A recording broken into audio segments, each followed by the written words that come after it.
Ladies and gentlemen, welcome to this morning's graduation ceremony. We look forward to celebrating everyone's success with you today. Family and friends should remain seated throughout the ceremony once it has begun. We ask that no flash photography takes place, as it may be distracting to those on stage. Mobile telephones should be switched off for the duration of the ceremony. Graduands, your moment with the Chancellor will be recorded by the official photographer, so no selfies, please. With graduands from over 130 countries, we consider ourselves as one family here at the University of Exeter and openly encourage applause for every one of them here today. In the event of a fire, the alarm will sound and an announcement will be made. Please leave the building by the nearest exit following the directions of the marshals. At the end of the ceremony, the Chancellor and dignitaries will process out of the Great Hall. The new graduates, led by the marshals, will follow. They will congregate outside on the Great Hall piazza. Once all graduates have left the hall, family and friends may then join them outside. A group photography session will take place immediately following the ceremony on the piazza. After the ceremony and group photograph, all graduates and guests are invited to join the college receptions, which are being held in the Forum Street. When the music starts, the congregation is asked to rise for the entry of the procession. Thank you.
Please be seated, everyone.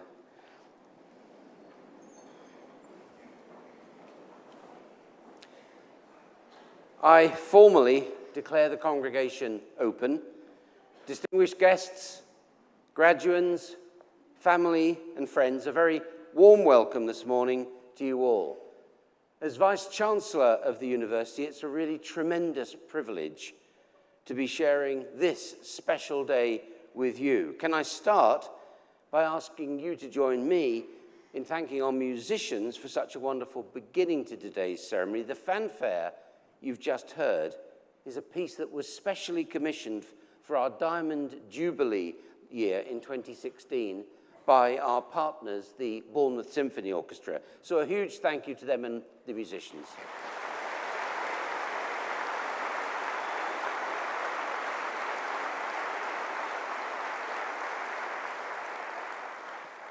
Graduation is an event in life that you'll never forget. It's a really rare opportunity for you and your loved ones to recognize and celebrate your achievements publicly. There really are very few moments in life when we get this chance. Believe me, they certainly, for me, come along less frequently than you might think. But this is one of them, so above all, make sure that you enjoy today, because you deserve it.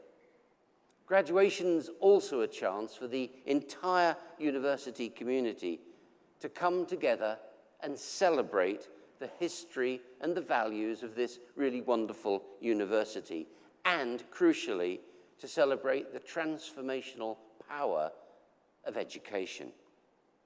It's these values that connect us not just today, but for the rest of your lives. Because universities like Exeter are forever institutions. And we hope that your connection with us will indeed be lifelong. The existence of the University of Exeter was the culmination of decades of tireless work by many people, and their mission was to provide, and I quote, the local people of Devon and Cornwall with as good a chance in life as children elsewhere in England. Today, we have the privilege of educating some of the brightest and most talented young people from all over the world who come here to benefit from the life-changing power of an Exeter University education. Over the last 6 decades, the University of Exeter has thrived to become one of the very best in the world, one of the top 1% of universities in the world. And each and every one of you, our graduates, has played a part in this success story. So please do be very proud. It is, and it always will be, our enduring mission to provide a world-class education to the leaders of tomorrow. And that's you, today's graduands. And at no time has leadership been more important in a world where long-established traditions are being challenged each and every day. And across those 6 decades, our university's values have been a golden thread, values which I ask you to think about today and remember as you move on to the next phase of your life. Those values are ambition, challenge, collaboration, community, impact, and rigor. I hope that these values can be guiding principles as you progress through your careers, and that by striving both to reach the highest standards professionally and to be good citizens, that you will achieve your potential and live happy and fulfilling lives. The University of Exeter is a very, very special place, and education truly is the best passport you can hope for in life. So, graduates, we are immensely proud of you. I hope that you will look back on your years at Exeter as some of the happiest in your life. So please do enjoy the ceremony. And in this era of fake news, can I just state clearly that the role of autonomous universities, where individuals are free to search for the truth, has never been more important. I look forward to meeting you all up here on the stage and conferring formally your degrees on you. I now call upon our Provost, Professor Janice Kay, to address the congregation.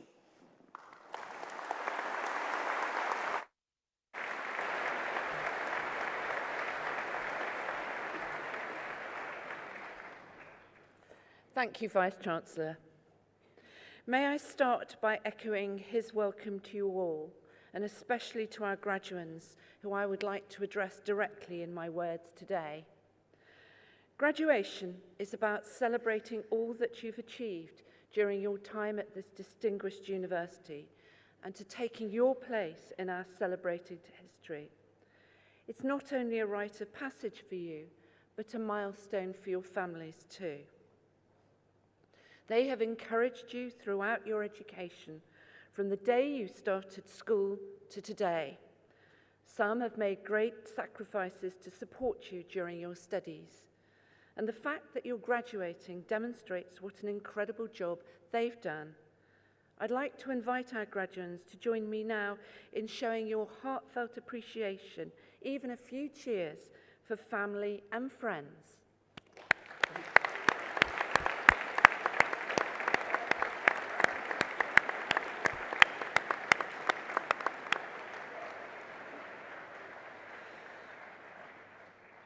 Graduation is also about celebrating your unique contribution to Exeter's academic community. During your time here, you've mastered complex ideas and created new ones.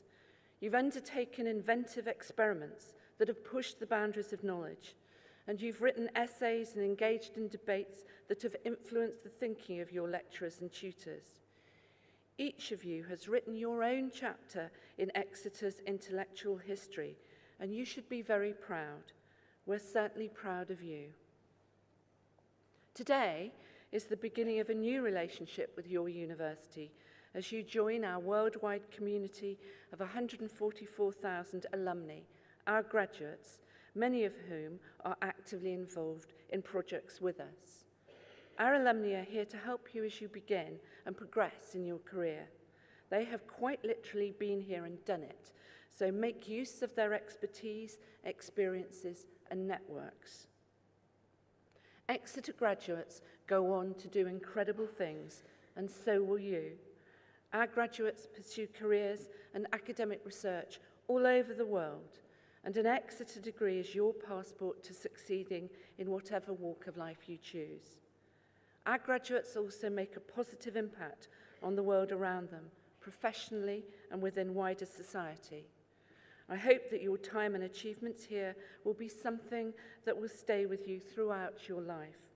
We will certainly work hard to ensure that you continue to be proud of us and that this university is as successful as it possibly can be.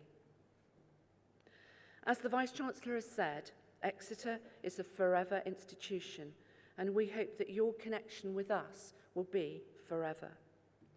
We remain one of the world's finest universities, and Exeter Research and Scholarship is transforming lives and societies around the world. And what has amazed me this year is the reach of our work from here in the city of Exeter to the other side of the world. Our impact has been truly global through our internationally renowned research in global health, dementia and diabetes, food and water security, climate change, global conflicts and terrorism, to name but a few. Earlier this month, we welcomed to Exeter Nobel Prize winner and Fellow of the Royal Society, Sir Paul Nurse, to open our new Living Systems Institute, which is pioneering new approaches to tackling plant, animal and human disease.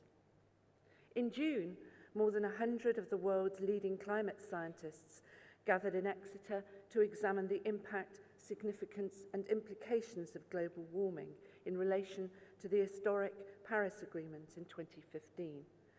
And we've also just launched a groundbreaking partnership with the University of Queensland to establish the QX Institute, focused on seeking solutions to some of the world's biggest challenges in sustainability and well-being.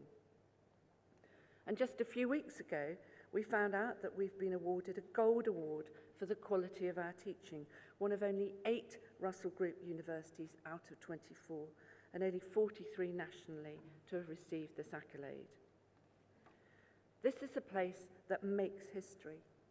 When Exeter was founded back in 1955, we welcomed 454 students on the first year of their degrees. Later this year, around 5,000 will be joining us. Today, Exeter is a destination of choice for many of the world's brightest young people and academics. Students from over 140 countries come to study at Exeter, and applications from the UK have risen by more than 7 times the UK national average since 2012. Indeed, last year, over half of the students in the UK who were predicted to get 3 A's or better at A-level applied to Exeter. And I have to admit that many of us on this stage today may not have got the grades required to get a place at Exeter today. But while much has changed over the decades, Exeter's reputation as a creator of graduates of distinction and world-class research has remained constant. Graduates like you will transform the world for all of us, and I know that you'll make us proud of you tomorrow as we are today. So my final message is simply, well done. Thank you for choosing Exeter. Never underestimate the transformative power of education. I passionately believe that it opens the door to a more successful, fulfilling, and enlightened life. As we've said, universities are forever institutions, particularly during times of change, and you will forever be part of our global community. Together, we make this university one of the best in the world. So please enjoy the rest of your day, and the best of luck for the future. I'd like to end by using the phrase that I hear so many of you use, and I think epitomizes the spirit of what I want to convey today. #Bleed Green.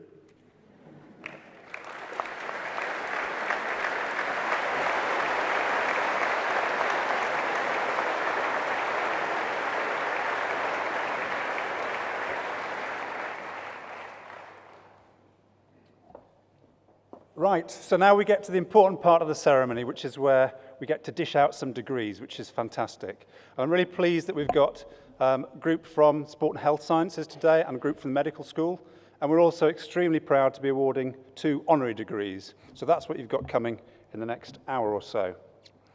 So I'm Pro Vice Chancellor and Executive Dean for the College of Life and Environmental Sciences, and it gives me enormous pleasure to welcome you here today. I just want to say a few words about the college, about the department, and particularly about its students as well. So in the College of Life and Environmental Sciences, we will see 1,100 students graduate from the college this year in the disciplines of biosciences, geography, psychology, and sport and health sciences, from across 3 campuses of the university. And this morning we celebrate with all of you, and especially with the 150 or so of you who are going to shortly walk across the stage to receive your degrees. As students and graduates, you're the cornerstone of the success of the university, a success that, as you have heard, places us amongst the top-ranking institutions in the UK and the world. Your success is our success, and we're really proud of you. And that success comes from sheer hard work and talent on your part, and we like to think a little of the same from us. In particular, we believe that the quality of your education is intimately linked to our research activities, which continue to go from strength to strength. As a college, we're in the global top 100 for life sciences and in the top 20 for our research citations. Sport and health sciences achieved the accolade of being placed 25th in the world today by the QS World University Rankings. We've seen a large increase in research grant awards this year, and our research touches the lives of people and the environment in many ways. In sport and health sciences, our research ranged from nutrition and sporting performance right through to the day-to-day physical activity and health of children and older people. Recent research subjects including improving cognitive function of older people with concentrated blueberry juice, eat your blueberries folks, and developing virtual reality training to help prevent accidents in safety-critical industries like the NHS, aviation, the military, and nuclear power. I hope you'll be taking your knowledge of these and many other issues through with you in your future careers to make a real difference to the world and to society. So to close, and on behalf of all of the staff of the college and of the Department of Sport and Health Sciences, I wish you all the very best for your future. Congratulations and very well done.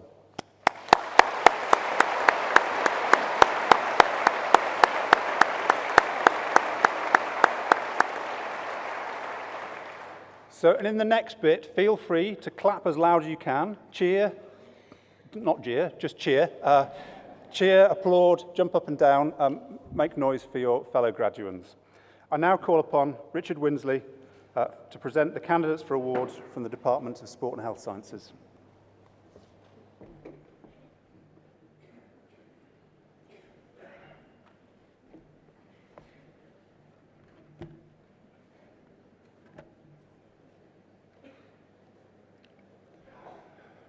Vice-Chancellor, by authority of the Senate, I present to you the following who have been deemed worthy to receive degrees of the University.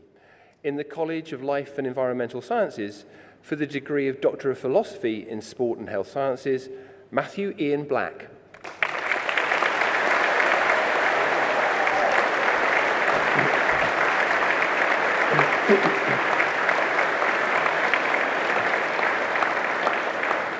Emma Joanne Cockcroft.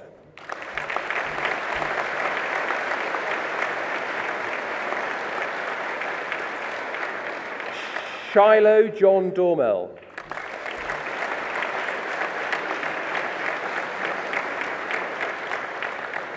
Christopher Thompson.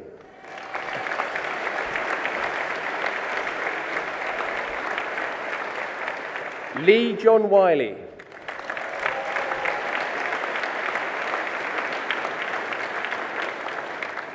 For the degree of Master of Science by Research, Stuart Coxedge.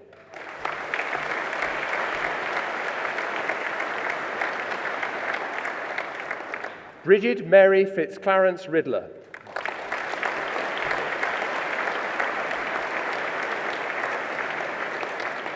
For the degree of Bachelor of Science in Exercise and Sports Sciences, Oliver Applebaum Meadows.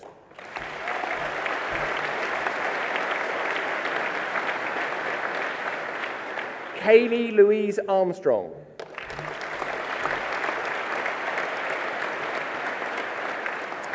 Rohit Banger.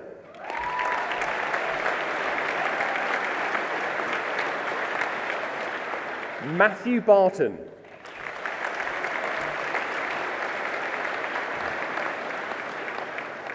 Thomas Bateson.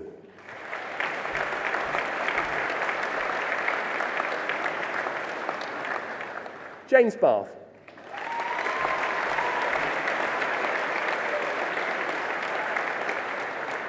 Adam Bayfield.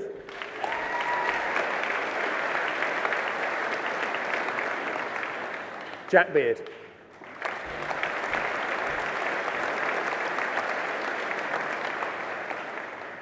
Hugo Oscar Hamilton Beaumont.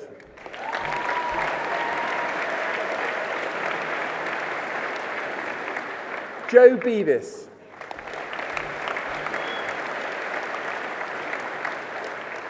Natalie Louise Bennett.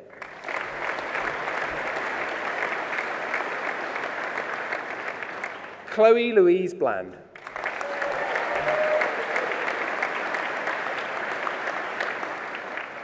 Eleanor Jane Blenkinsop.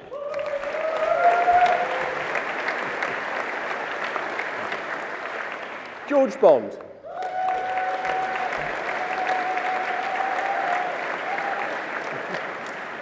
Jack Bauman.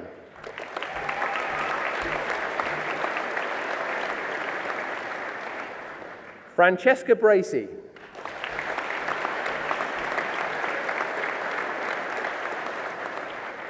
Adam Brandt.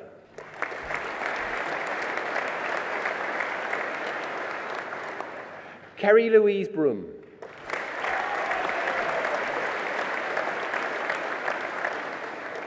Connor Luke Byrne.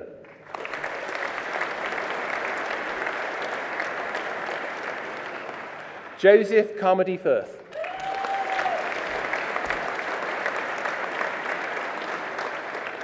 Jamie William Carpenter.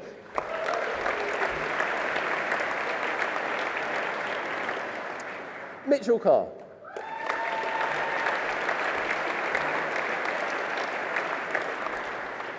Meg Charman.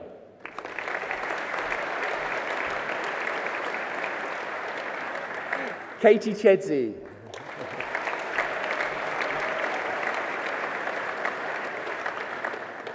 Carl David Conabeer.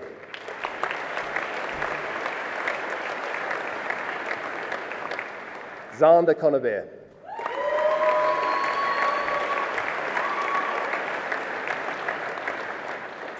James Cressy.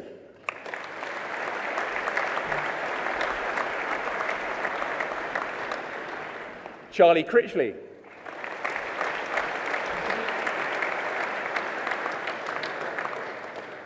Jordan Curtis.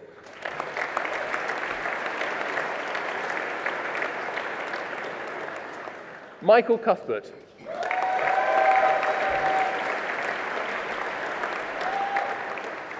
Charlie William Davies.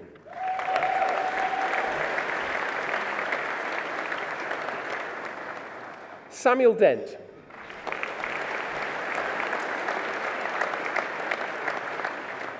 Katie Ellen Donahue.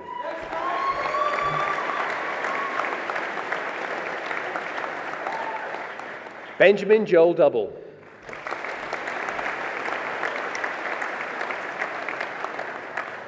Millie Downs.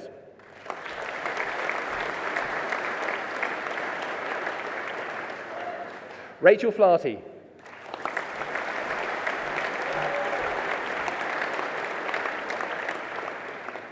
Morgan May Ford Osborne.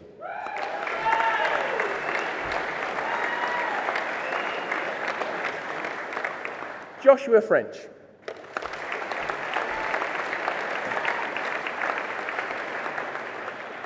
Elliot Fribbins.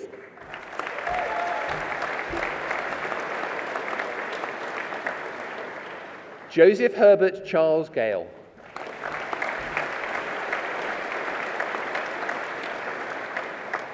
Thomas Gannon.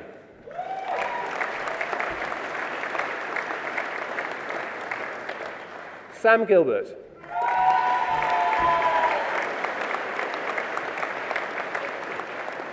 David Jack Paul Gray.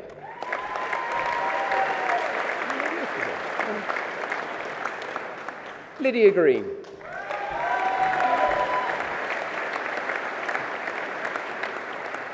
Holly Elizabeth Hall.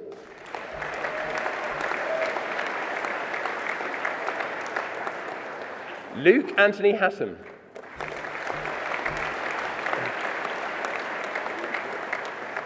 Oliver Henry Hawkins.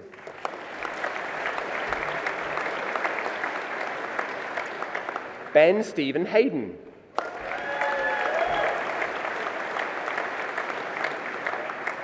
Joseph Hemmingsley.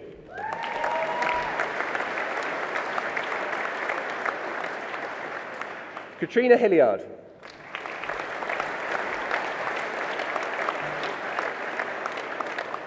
Oliver Hilton.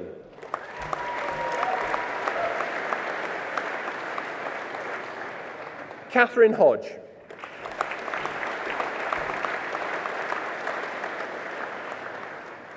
Seth Edward Hodorowski.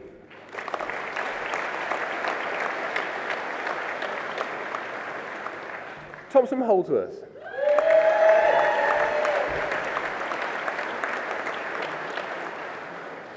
Sean Matthew Holmes.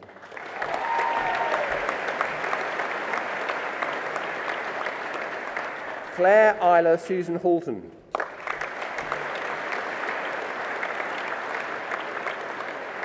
Nathan Howe.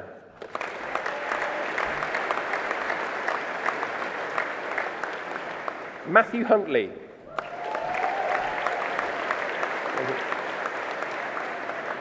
Imogen Louise Hutchins.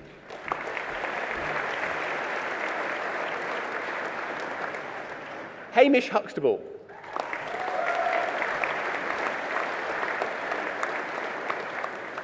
Dominic Jimenez.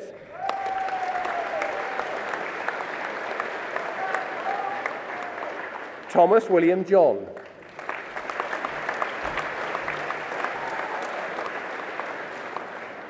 Francisco Jorge.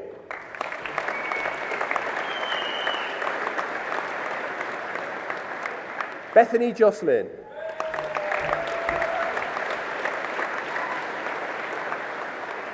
Elizaveta Kelanova.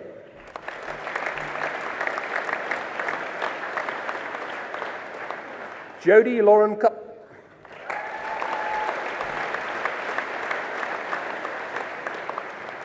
Oliver Krahelski.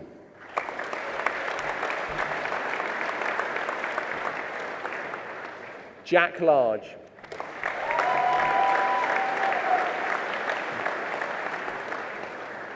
Taylor Latham.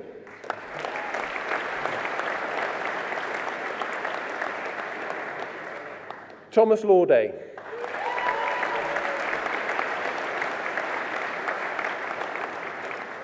Walter Latonen.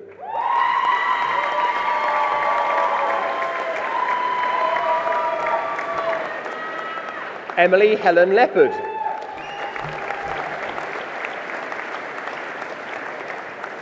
Sian Emily Devos Lewis.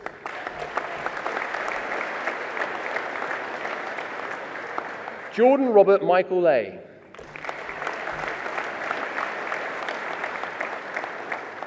Rebecca Ann Longster.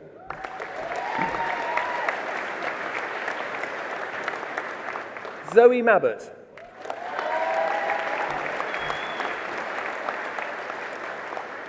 Connor Charles McBride.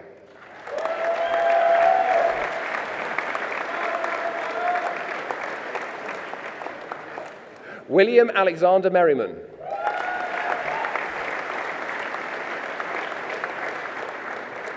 Amy Mez.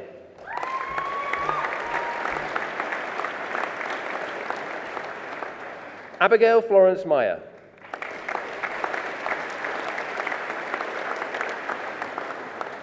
Sky Miletto.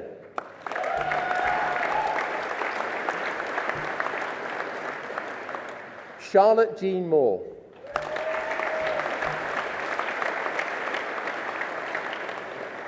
Jack Morton.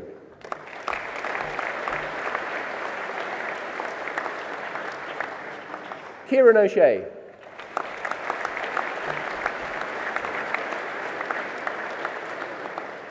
Oliver Odell.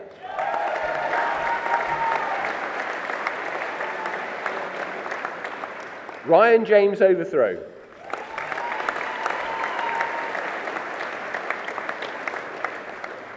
Harvey Joshua Paget.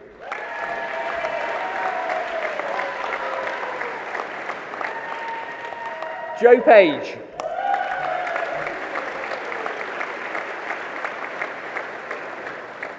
George Pennell.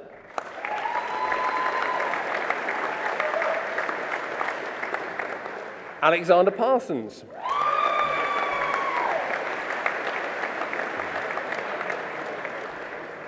Edward Parsons.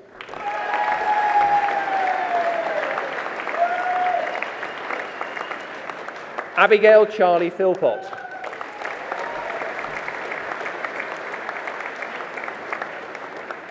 Oliver Phipps.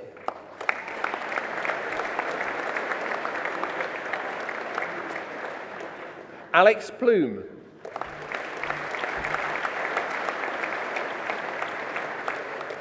Ewan Plumtree.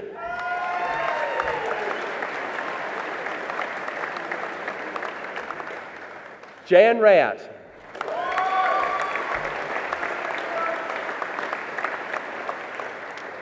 Natasha Reed.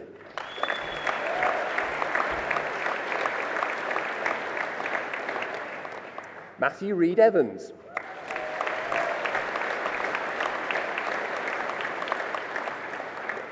Hannah Ridge.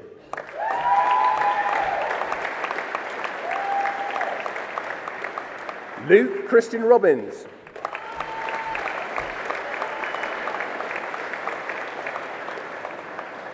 Andrew Roberts.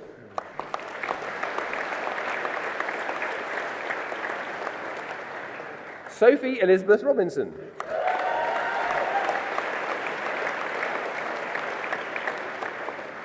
Amritpal Saini.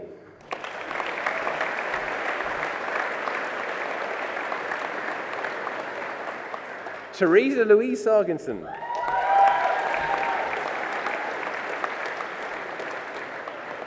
James Scott.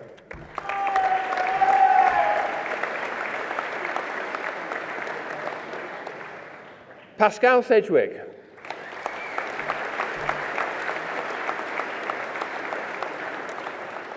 Richard William Sharples.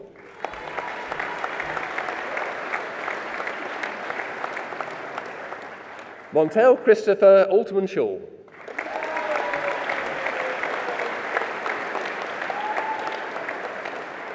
Emma Shove.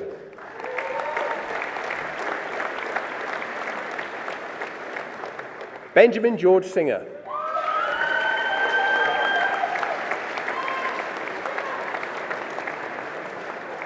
George Smith.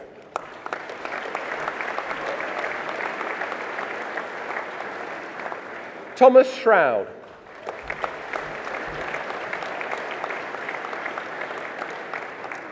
Christopher Swash.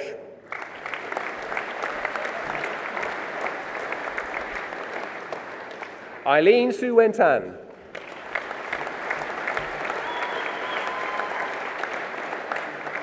Georgie Walker.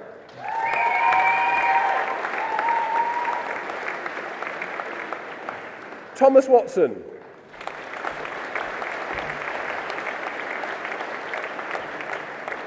James Webster.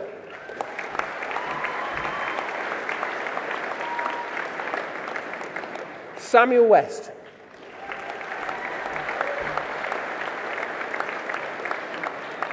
Benjamin Andrew Whiting.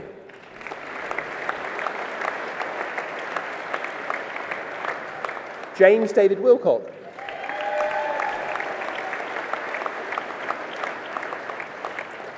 Catherine Wild.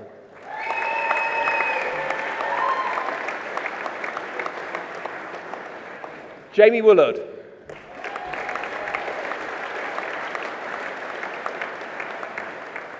Yushon Niep.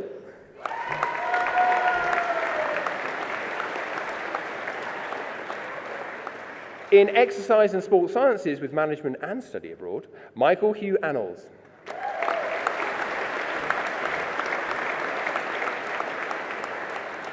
In Exercise and Sports Sciences with Study Abroad, Rhys Anthony Richard Banks.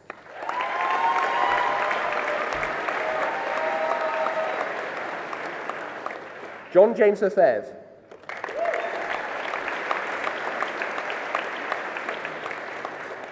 Jack Lenton.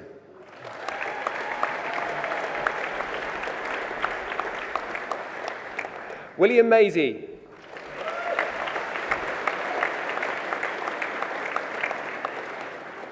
In Exercise and Sports Sciences and Biosciences, Philippa Lockery.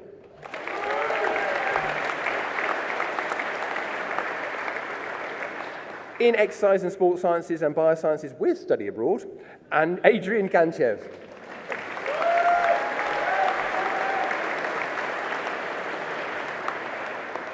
In Exercise and Sports Sciences and Psychology, Elizabeth Carr.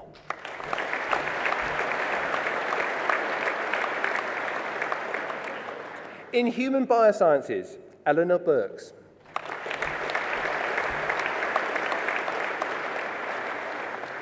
Marine-Laurence Lina Caillou.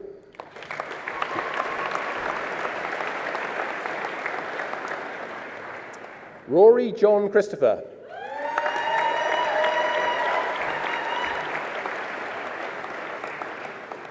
Emma Fair.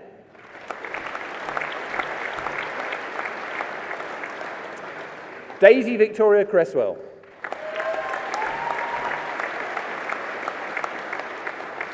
Eloise Florence Gray Hardy.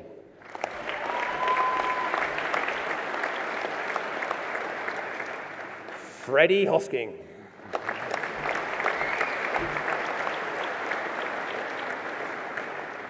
Samuel McGee.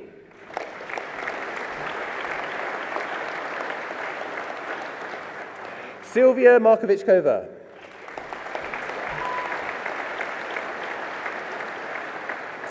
Lewis McKenney.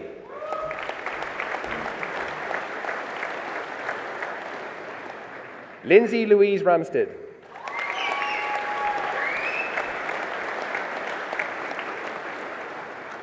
Sean Seckham.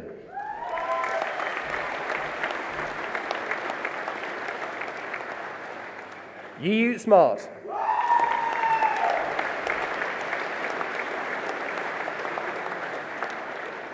Christopher Smith.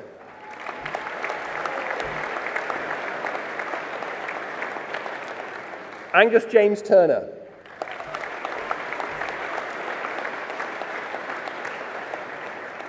Theodore Harvey Llewellyn Wiley.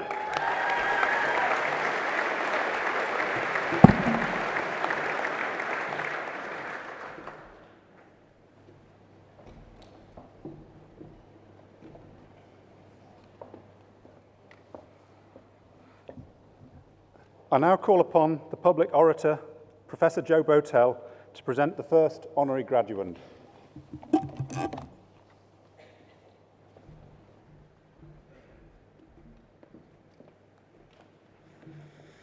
Rob Baxter.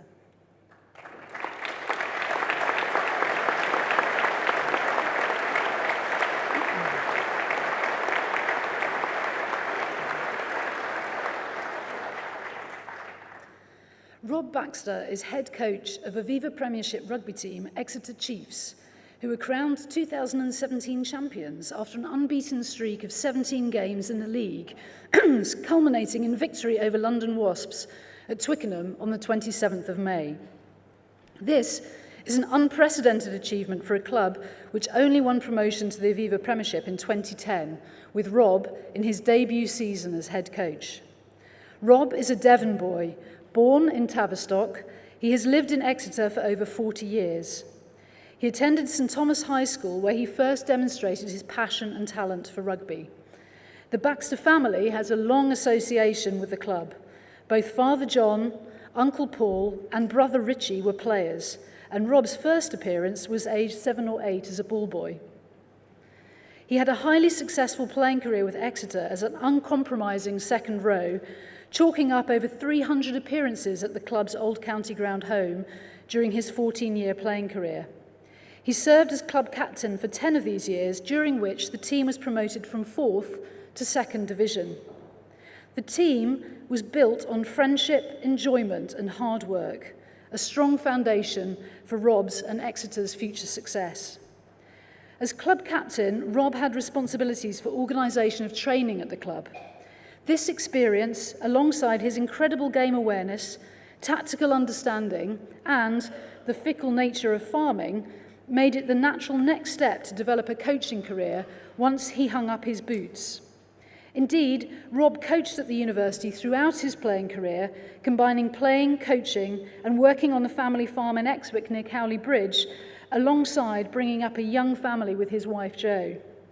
This provides a small insight into Rob's incredible work ethic and Jo's constant support. They celebrated their silver wedding just a few weeks ago. We were delighted when Rob took on the role of Director of Rugby for University of Exeter, alongside that of Forwards and Defence Coach for the Chiefs.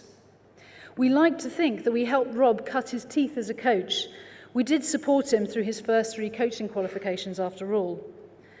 The culture that Rob has established at the club is a critical factor in the Chiefs' success, which combines passion for play, fun, in moderation, hard work, with individual responsibility and a down-to-you mentality that brings out the best in players. This vision for the successful club ethos emerged during Rob's time working with the university players.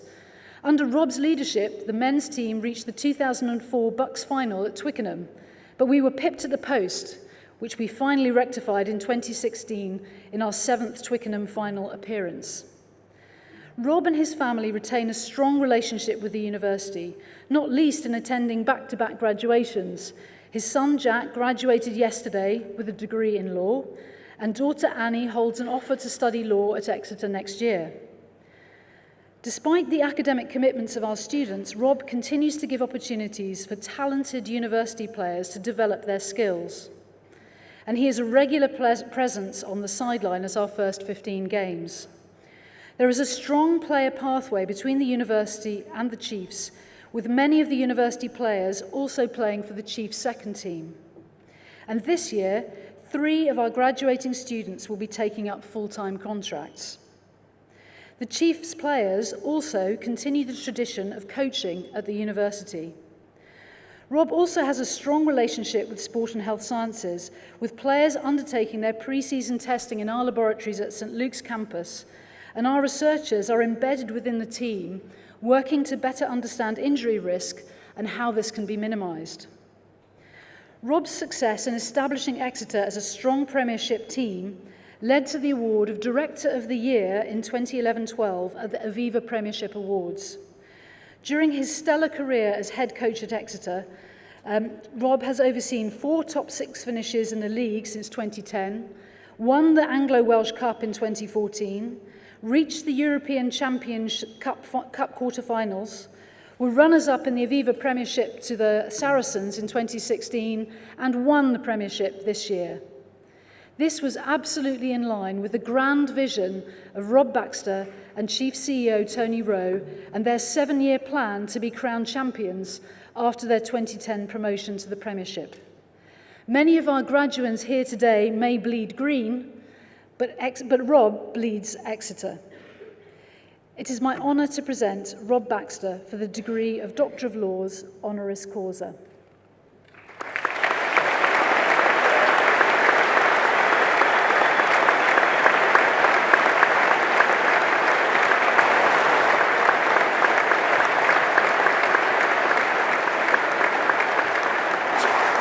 Okay.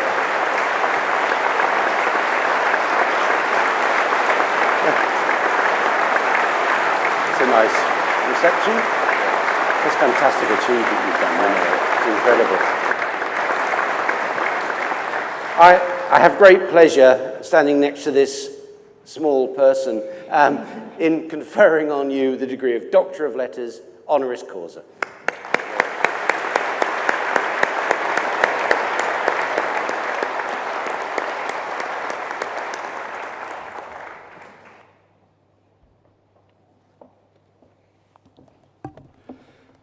I now invite our honorary graduate, Mr. Rob Baxter, to address the congregation.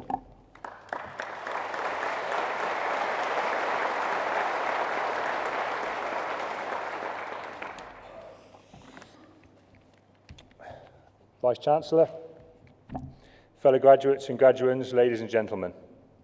Firstly, can I say how wonderful it is to be invited to be here today, to join in a day of not just celebration, but recognition for the achievements of this group of young people here today. You should all be very proud of yourselves, and I know there are a lot of parents, family and friends here today who are also extremely proud of what you've achieved over the last number of years. I was very fortunate to begin my coaching career here at Exeter University, and many of the qualities that I saw in the young people I coached then are still the qualities that I try to impress on the professional players that I work with today. The purity of why you should play sport is something that is hugely important. To challenge yourself to be the best you can be, to give yourself fully to the people around you who are also striving to achieve something, and of course to build memories and friendships. And I know there's a lot of people at the back of the room there who know that's a fantastic part of what university life is all about. For me, it's really satisfying to see the University of Exeter and its students playing such a big part in the sporting success of the city. I can only really comment in detail on rugby, but I remember when I was still playing at Exeter Chiefs in the second division, and we only had a couple of players such as Hayden Thomas and Andy Beattie playing first team rugby, both at the university here and at Exeter. And they both went on to have very good Premiership careers. Unfortunately for us, Hayden Thomas returned, and he did play a huge part in our Premiership story and in coaching the next generation, not just of Chiefs players, but of university players here as well. However, you compare that to now, where just this season coming, we have Sam Skinner, Tom Lauday, Jack Owlett, Peter Laverick and Jack Maunder all on senior Premiership contracts at the club after just leaving, or in Jack's case, still being here at the university. Exeter Chiefs are also taking advantage of the quality of the University Sports Science Department by having our second PhD student this season, and also hopefully having our first PhD student, Pat Carden, take up a full-time position at the club in establishing a sports science department. Now, I know it's customary for speakers to try and pass on a little advice for your careers going forward. There are a few things that I've come to realise are important qualities in achieving your potential. I often get asked about giving some advice to young aspirational people like yourselves, and I often like to use a few words written by Marianne Williamson, which some of you may have heard in the film Coach Carter. And those words are, our deepest fear is not that we are inadequate. Our deepest fear is that we are powerful beyond measure. It is our light, not our darkness, that frightens us most. Now, I think there are a lot of interpretations of what that means, but I like to use it in this way. Many people are afraid to give something their absolute all, to really put their heart and soul into something. They're afraid to show their light. Why? Because if you do that and you fail, if you come up short, it really hurts. Every one of you will have heard someone say, test didn't go so well today, but it's okay, I wasn't expecting it to because I didn't really work hard enough. My race didn't go how I wanted to, but it's okay, I can train harder next time. I failed the interview, I'm not sure if it was a job I really wanted.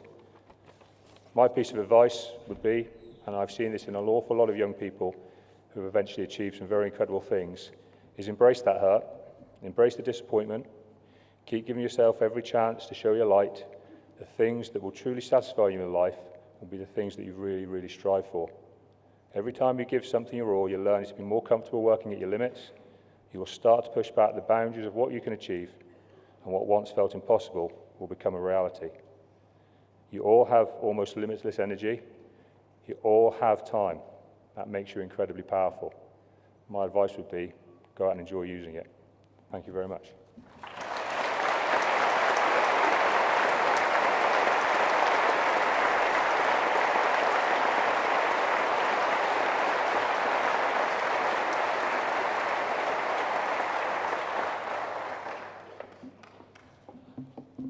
Good morning, everyone. I'm Clive Ballard, the Pro-Vice-Chancellor and Dean of the University of Exeter Medical School.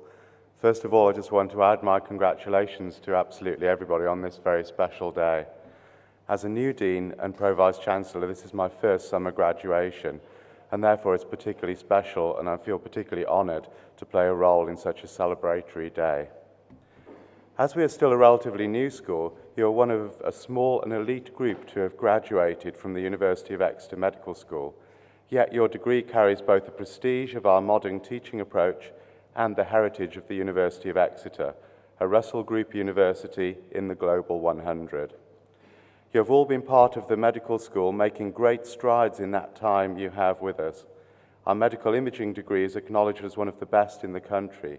Our Medical Sciences programme was awarded Best Research Community in the Student Guild Teaching Awards, as voted by the students. As we grow in reputation, we are expanding our postgraduate opportunities in line with the needs of industry and healthcare providers. Our staff have worked hard to nurture the knowledge and skills with you that you will need to rise to the complex requirements of today's healthcare economy, and in providing you with the skills that are needed by both employers and by society. The UK and the world has a growing population, with more people living into old age. We need to devise new treatments and therapies, new ways of treating, and new ways of organising services. You have the skills not just to have excellent careers, but to make a real difference in the future. The medical school is a close community, and in the last few years our St. Luke's campus has seen significant investment. This has contributed to greater vibrancy, but more than anything else, that is down to you, the students who have made the most of the opportunities to study, to build networks that will help you through life, and to develop the skills that mean you will stand out in the workplace. Many of you have engaged with our world-class researchers through teaching or through taking up placement opportunities. As a researcher myself, I would, predictably perhaps, encourage you to consider this as part of your future careers. This is a natural fit for many of you, and it is particularly impressive that some of you have already published research. I look forward to reading many more of your publications with pride. In my 8 months at the medical school, it has been a great source of pride to me to hear about the positive reports of how students conduct themselves on placements across our programs.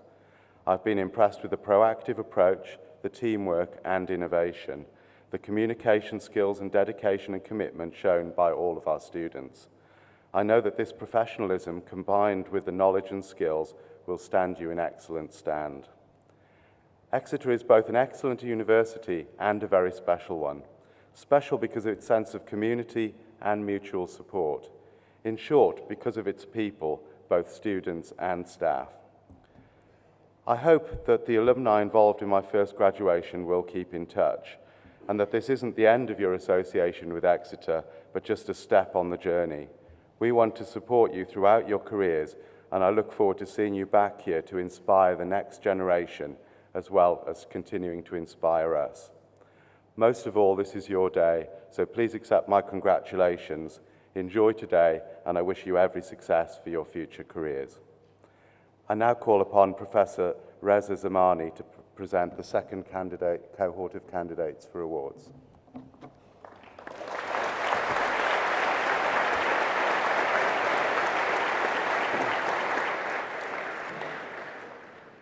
Vice-Chancellor, by the authority of the Senate, I present to you the following who have been deemed worthy to receive degrees of the university. In the Exeter Medical School, for the degree of the Bachelor of Arts in Medical Ethics and Women's Health Right, Rebecca Francis Lissman.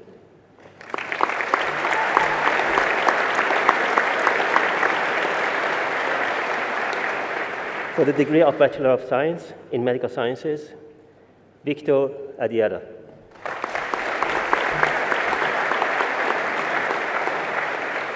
Alia Atwood.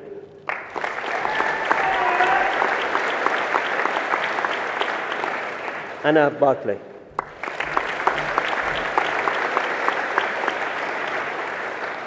Joshua Simon Burt.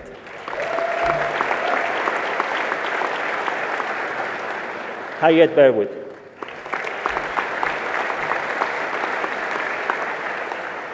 Wei K. Shan.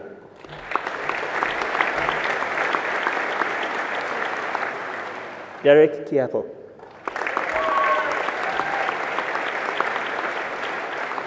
Chang Chua.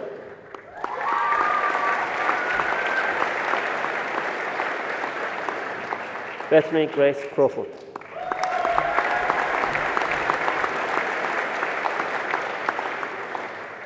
Charlotte Rebecca Davis.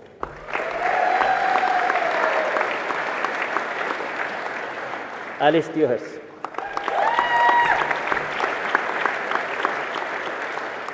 Arina Fedorova.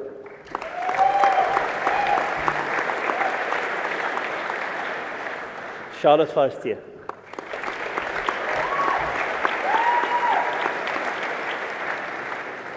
Louise Fox.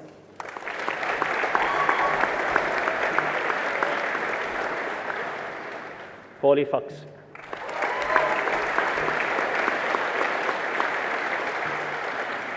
Rhoda Frost.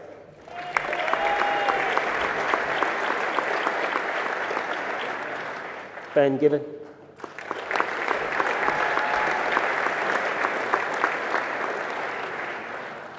Neve Given.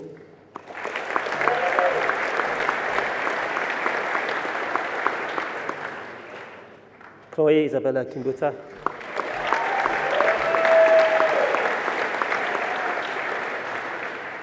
Eleanor Glue.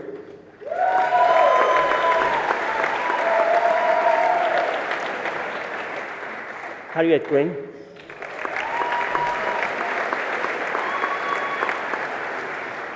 Sahil Gaul.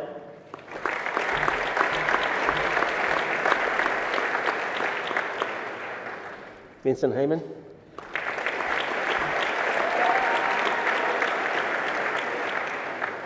Elliot Hibbs.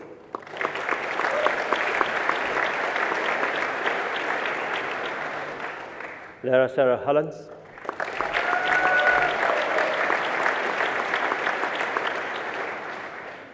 Megan Grace Jackson.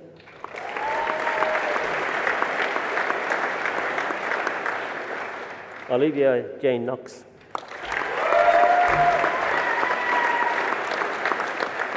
Lucia Lazzarecci.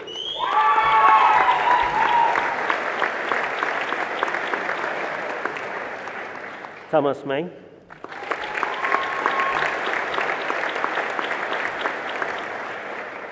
Goldie Ossie.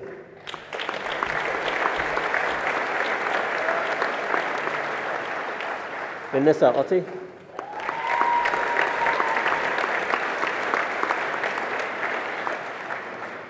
Isabella Petri.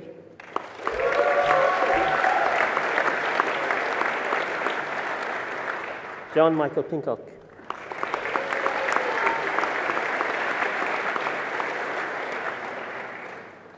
Alana Paratoro.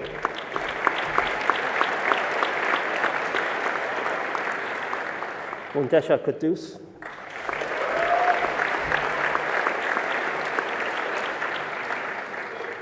Daniel James Radford,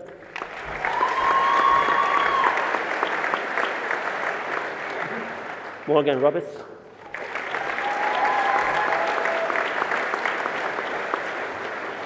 Elena Kareska,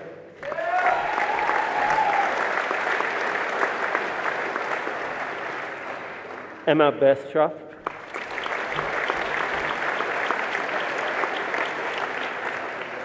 Kate Slate,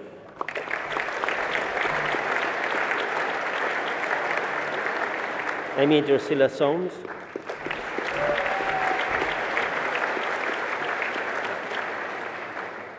Oliver Steele,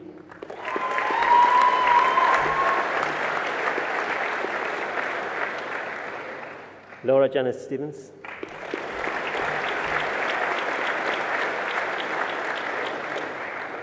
Eloise Strathfield,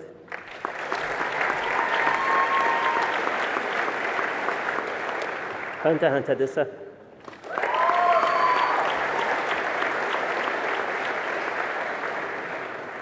Georgina Thompson,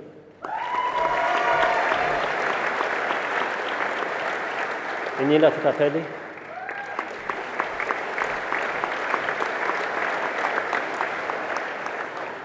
Thomas Thursday,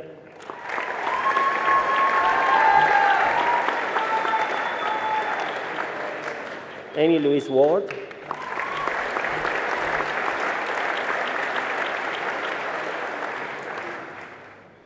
Amy Frances White,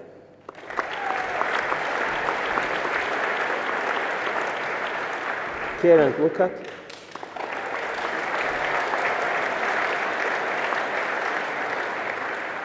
and Hu Yu Yim.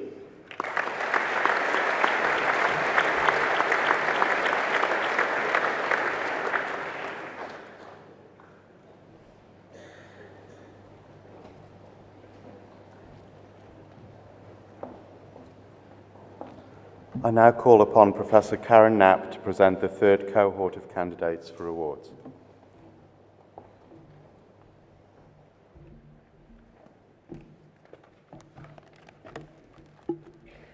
Vice-Chancellor, by the authority of Senate, I present to you the following who have been deemed worthy to receive degrees of the University. In the Exeter Medical School, for the degree of Bachelor of Science in Medical Imaging, Diagnostic Radiography, Mohammed Faki Hazik Abd Hakib.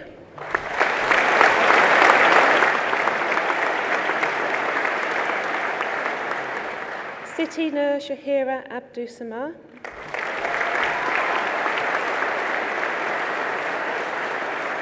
Alexander Anderson.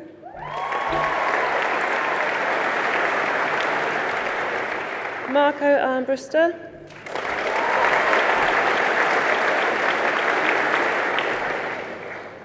Samir Athar.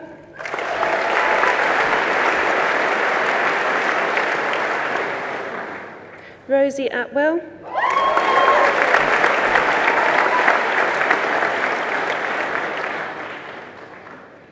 Alana Megan Austin.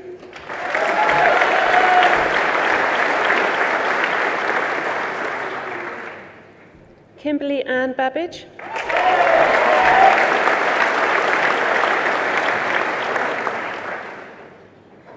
Fiona Barry.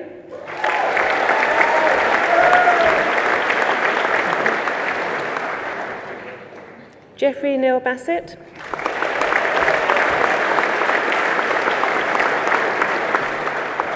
Emily Victoria Bebbington.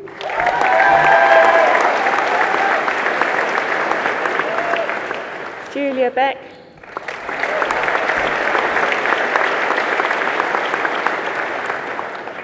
Hannah Louise Bertolli.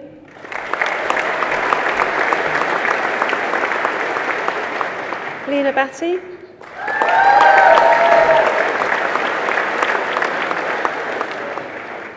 Henrietta Dalton.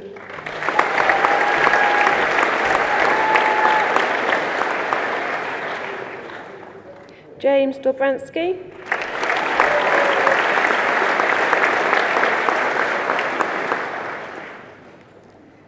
Maeve Hannah Dooley.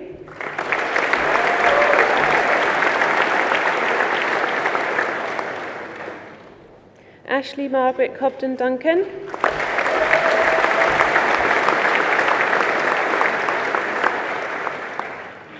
Harriet Elder.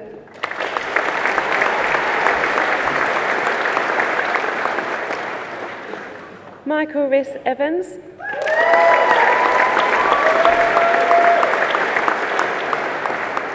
Sarah Grant.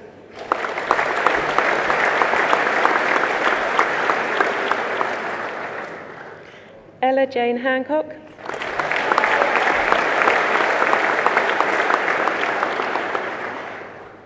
Claire Alison Hart.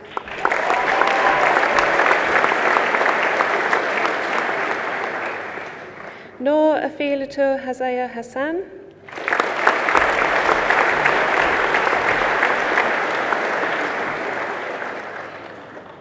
Jenya Hay.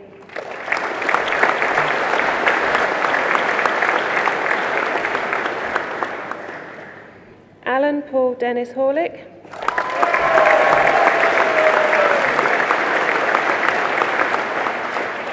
Holly Jackson.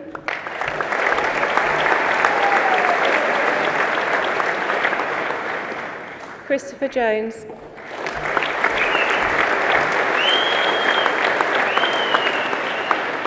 Othniel Lewis.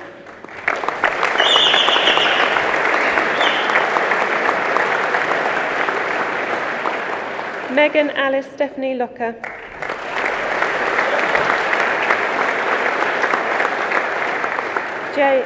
James Lynch.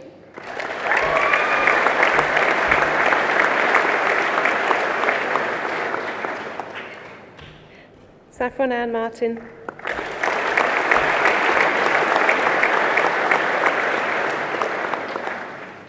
Glennie Masvista.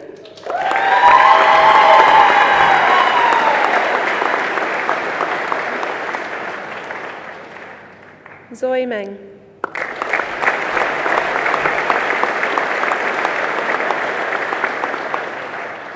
Alexandra Moore.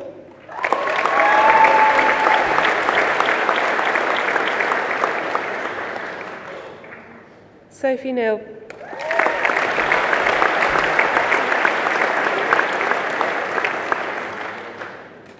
Amy Nolan.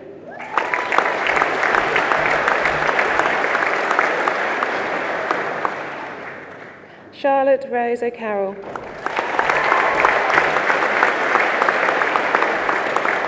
Nicholas David Ovis.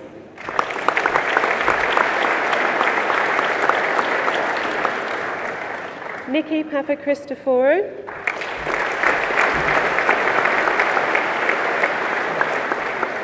Dayanka No Rabbi Yato Adoa Peregrine Zolkifi.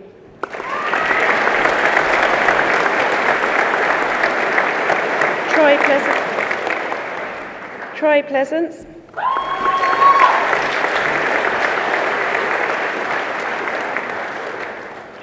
Bethan Louise Richards.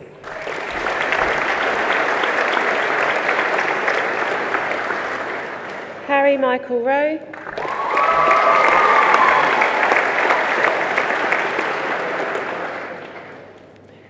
Jennifer Sarah Smith.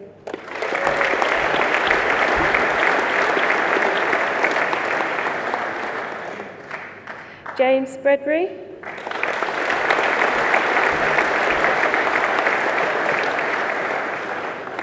Joseph Starr.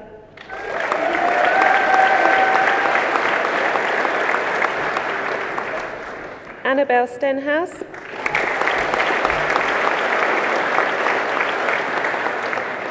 Anna Stevens.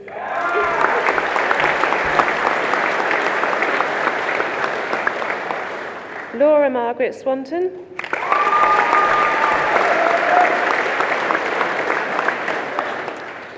Valentina Taskova.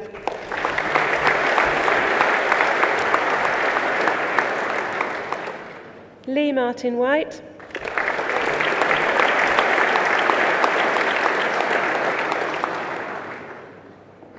Natasha White.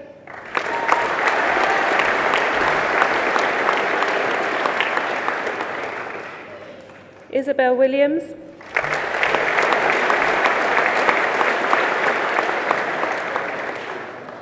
Melissa Williamson.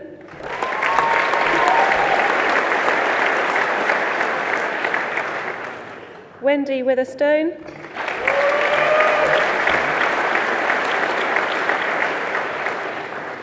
Robert Zingler.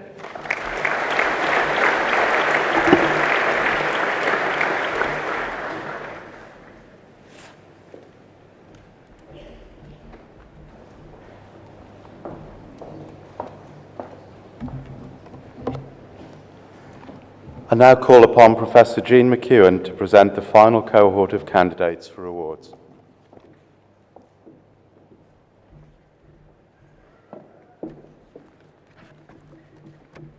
Vice-Chancellor, by the authority of Senate, I present to you the following who have been deemed worthy to receive degrees of the University in the Exeter Medical School. For the degree of Doctor of Philosophy in Medical Studies, Sarah Bailey.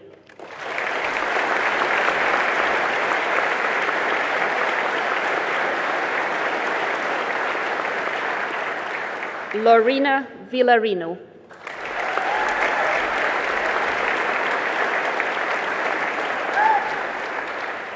Jemima Mary Beatrice Dooley.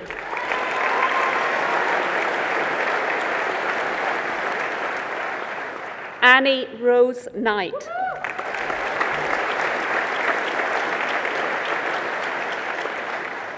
Joanna Viana.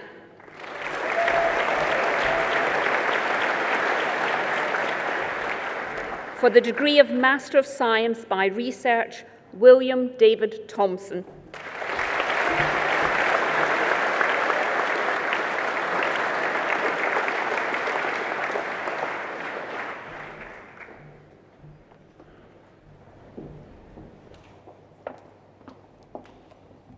I now call upon the public orator, Professor Sir Steve Smith, to present the second honorary graduand.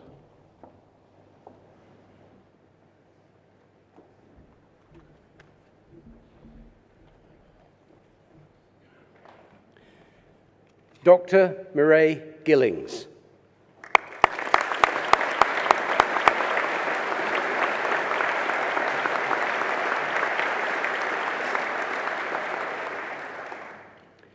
Graduates, today it is both my great pleasure and great honour to present Dr. Murray Gillings, scientist, pioneer and philanthropist, for an honorary degree in recognition of her groundbreaking work in the field of science and medicine, and for her contribution to improving global public health through the development of innovative drugs and treatments.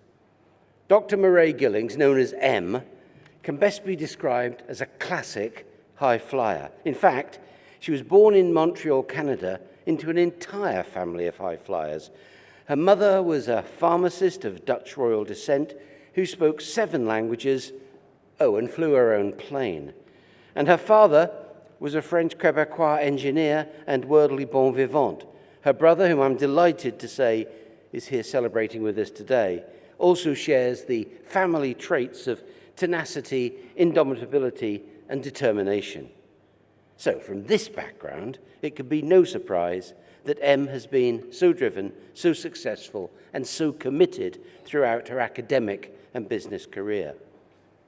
At an early age, it was clear that M would excel academically. She attended the magnificently titled Queens of Angels Academy in Montreal, where her scientific talents were nurtured, going from there to gain her first degree at Concordia University, and then a doctorate in the world-renowned University of Nijmegen in the Netherlands, famous for its leading neurological research center.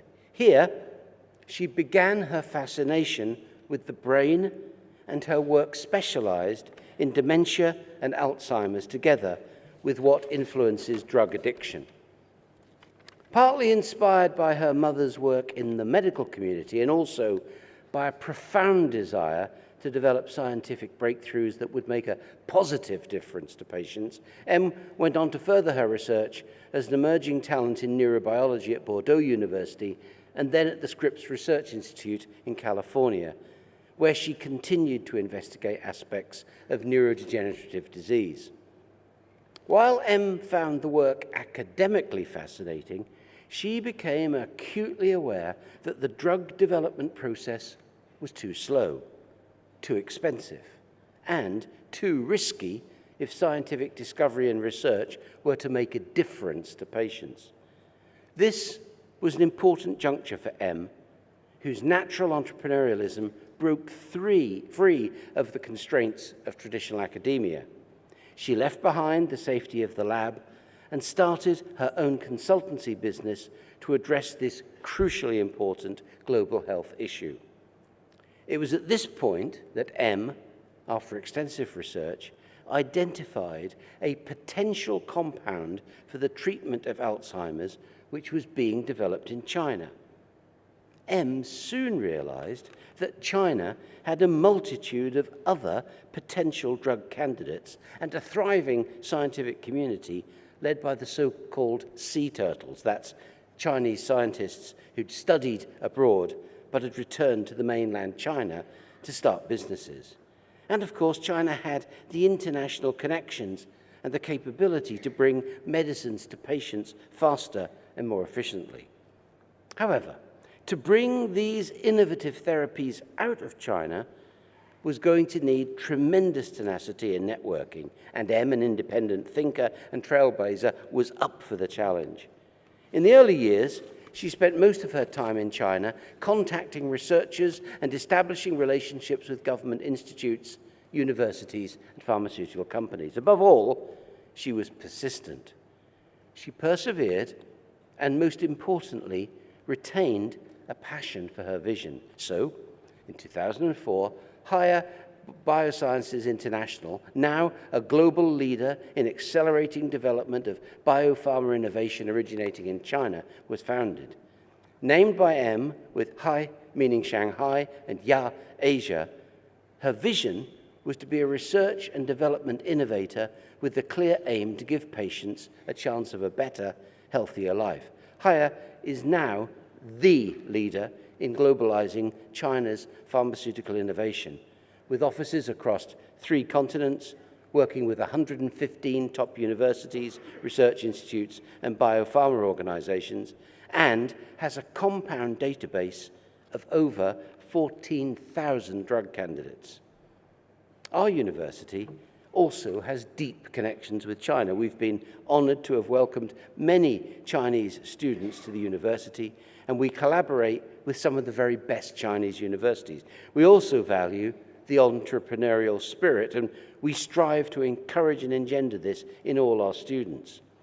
Exeter is passionate about pushing the boundaries of knowledge and what is achievable, and so is Dr. Em Gillings. That is why we're so delighted to be bestowing this honor on her today.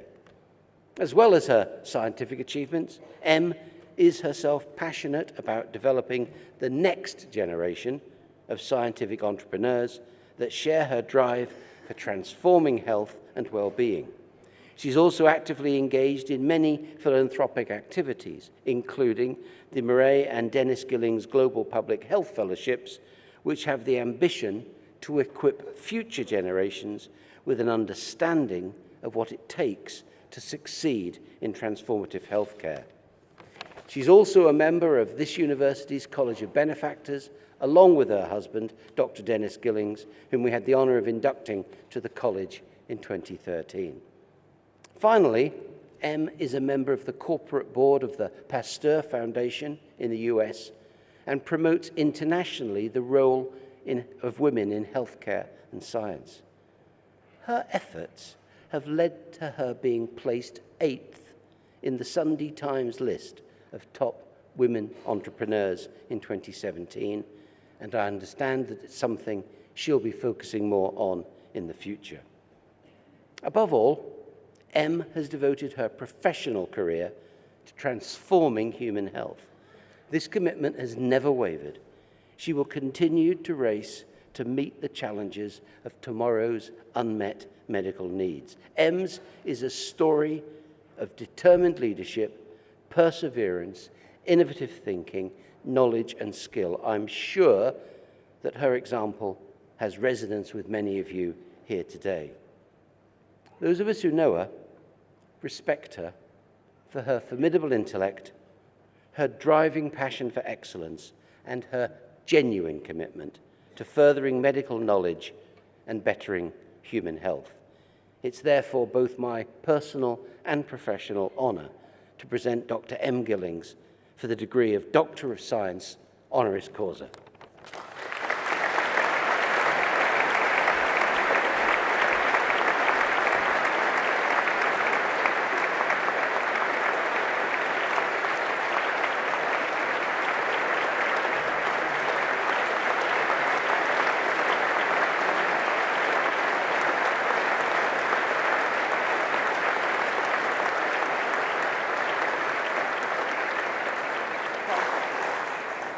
So I formally take great pleasure in conferring the degree of Doctor of Science, honoris causa.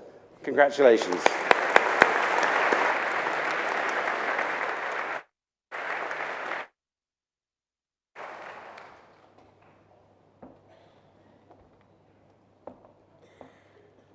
It's now my particular pleasure to invite our honorary graduate, Dr. Mariah Gillings, PhD, to address the congregation.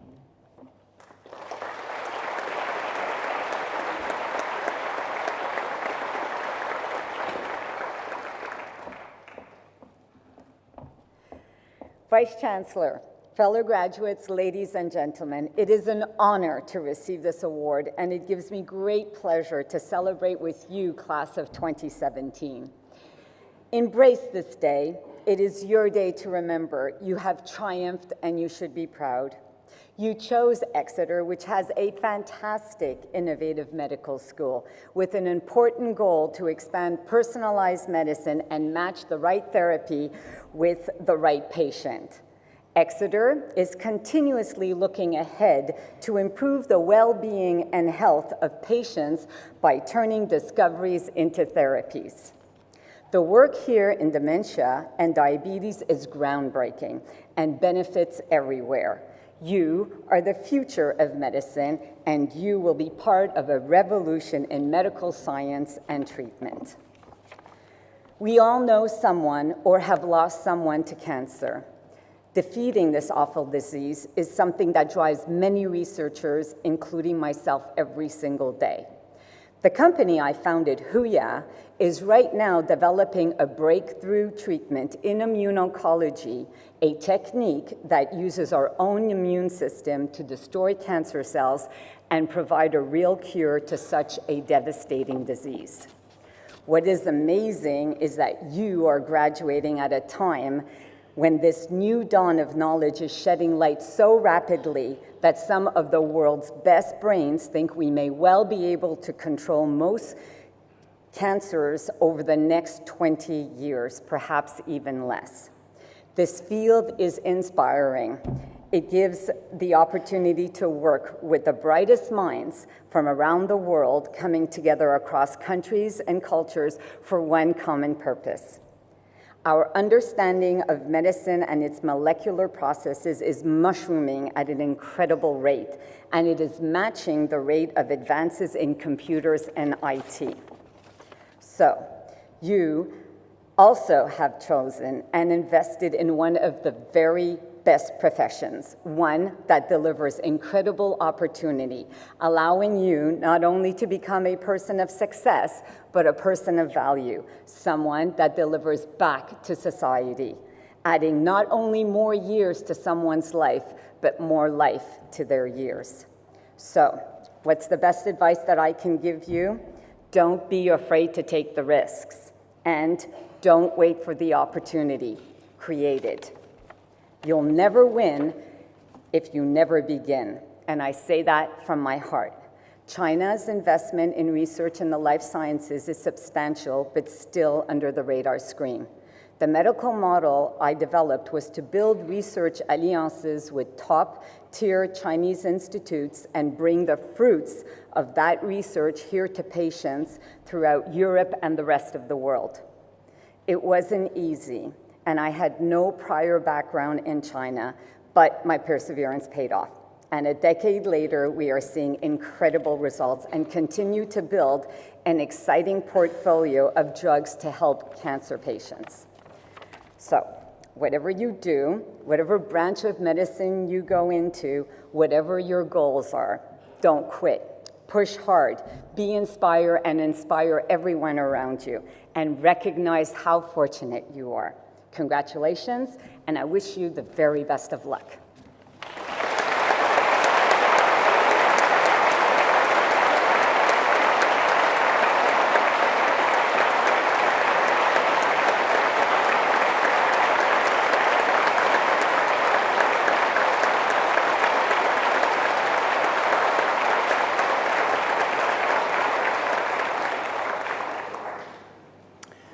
Some of our graduates can't be here today for various reasons, so now I just formally need to confer their degrees on them in absentia. Would you join me in congratulating them?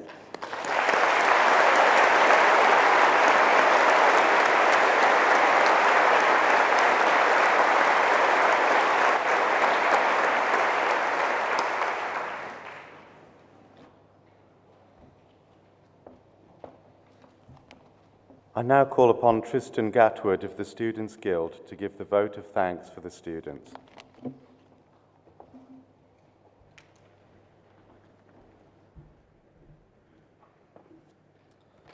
Hello, Exeter graduates. Before I start, I must say that it's an absolute pleasure to be able to address you all as such for the first time. As Exeter graduates, my heartfelt congratulations. Savor this moment. You should all be incredibly proud of the hard work you've put in during your time here to reach this point, contributing to academic life on campus, to student life in the city, to the world around you. Today is a day for celebration. And throughout these celebrations, the raising of glasses, the posing for photos on the Exeter Rock, the recollection of stories with friends, it's important that we do two things. First, that we reflect upon how we've grown during our time in Exeter, and second, that we look towards the future.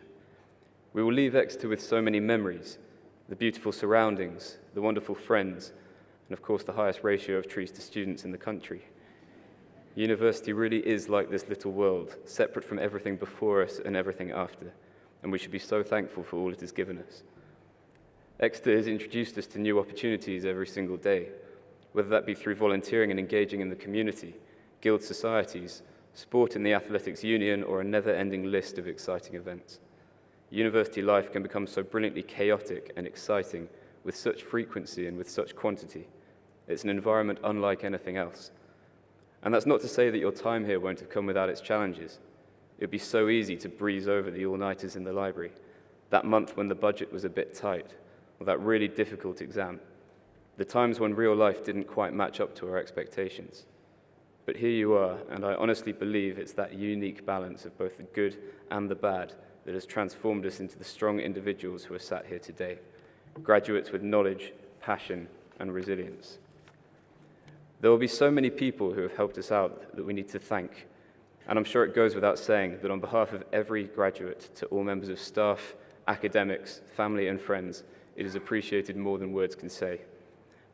So what's next?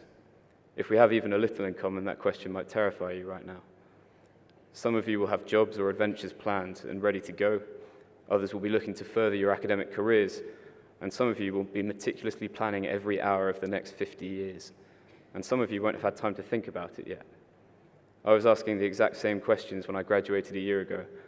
And actually something that I've learned in my role as Vice President of the Students' Guild is that all of those are great places to be in. Exeter's little-known motto is Lucem Sequitur.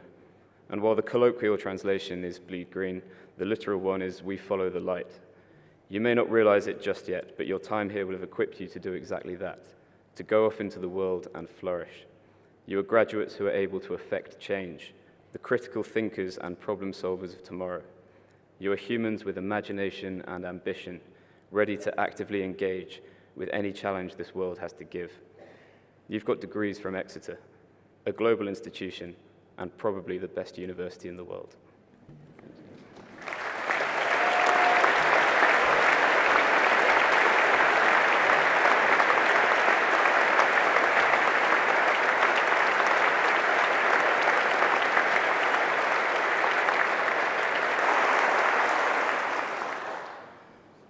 Thank you very much indeed, Tristan. Can I thank you personally for your contribution to the work of the Guild? And can I ask you to pass on our genuine thanks for the way the Guild of Students here works with the university to try and do everything we can together to improve the student experience and the teaching at this institution.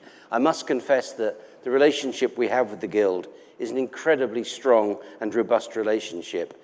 I think that's quite rare, but it's something that I think absolutely matters and benefits students. So Tristan and the Guild, thank you. Can I also take this opportunity to thank the professional services staff who work so hard throughout the year to support students and academic staff. But specifically, I want to thank them for their work, the incredible work in putting on these 18 ceremonies we have here this week and next.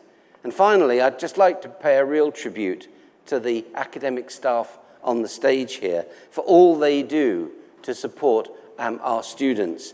I know how much our students value their teaching and support. Some of them, when they come across, they look at the members of staff. Sometimes I think it's appreciation, sometimes I think, you didn't think I could do it, but I did. So join me, please, in thanking the academic staff on the stage.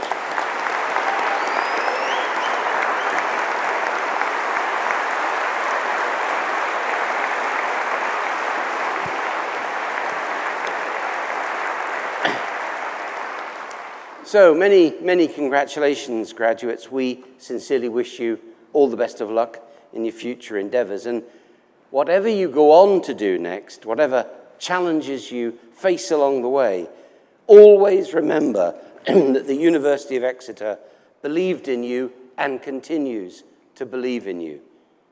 Recall this moment, and if life deals you a setback, remember what you have achieved here. And remember that you are smart, talented, passionate, committed people with the education, the ability, and the drive to realize your dreams. You've demonstrated this through your success here at Exeter. If I can just add one other personal word, what a pair of unbelievably impressive honorary graduates we had today in their different fields.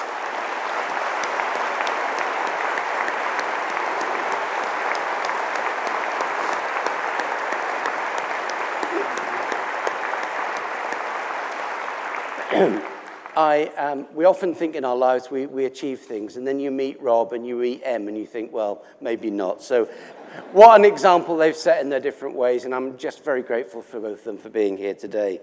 Just want to make some concluding comments very briefly. I don't need to tell you all, these are really turbulent times politically in our society, difficult times. But one of the few things that makes me actually optimistic, and I mean this from the heart, optimistic about the future, is the quality of graduates that this university produces. They are fine, fine, fine young people. There'll be other universities where that's happening too. But what I feel is they're really our hope for the future. We need you, we want you, and we need you to succeed in whatever future career you choose. But equally, we hope that in whatever you do, you'll do it while remembering the values that this university stands for. And in so doing, please keep in mind always that there are a lot of people out there that don't have your education, that do not have your voice. Please, therefore, remember to try and speak up and speak out for those who cannot speak up or out for themselves, so that together we can create a stronger community and a more just society. Graduates, I've absolutely no doubts that you'll go on to make the world a better place, just as you've made Exeter a better place. So thank you for being part of the Exeter community. Of course, there's a sense in which today's a goodbye, but it really is just the end of the beginning. I hope you go away with the fondest of memories. Please remember to stay in touch with us, and let's all commit to making this amazing university even stronger in the future and make our society one that we can be proud to be a part of. You are the future. I now declare the congregation closed. Thank you.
Thank you.